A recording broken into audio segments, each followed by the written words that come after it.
ବାପା ମା କୋଉଥିରେ ଗଢ଼ା କେଜାଣି ତାଙ୍କ ପୁଅ ଝିଅ ପାଇଁ ଏତେ କଷ୍ଟ ସହନ୍ତି, କିନ୍ତୁ କେବେ ଭାଙ୍ଗି ପଡ଼ନ୍ତିନି।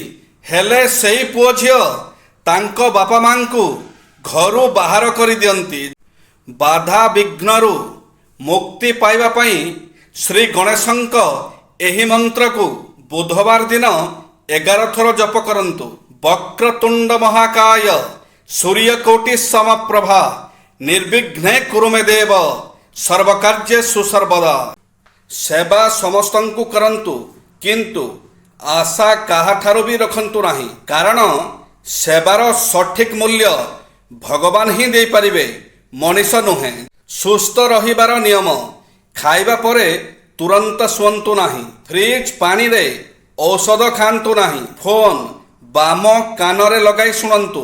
ଦିନରେ ବେଶୀ ପାଣି ପିଅନ୍ତୁ ଏବଂ ରାତିରେ କମ୍ ପାଣି ପିଅନ୍ତୁ। ସନ୍ଧ୍ୟା ପରେ ହାଲକା ଭୋଜନ କରନ୍ତୁ। ରାତି 10ଟାରୁ ସକାଳ 4ଟା ପର୍ଯ୍ୟନ୍ତ ବିଶ୍ରାମର ସର୍ବଶ୍ରେଷ୍ଠ ସମୟ ହୋଇଥାଏ। ଜୟ ଶ୍ରୀ ଜଗନ୍ନାଥ।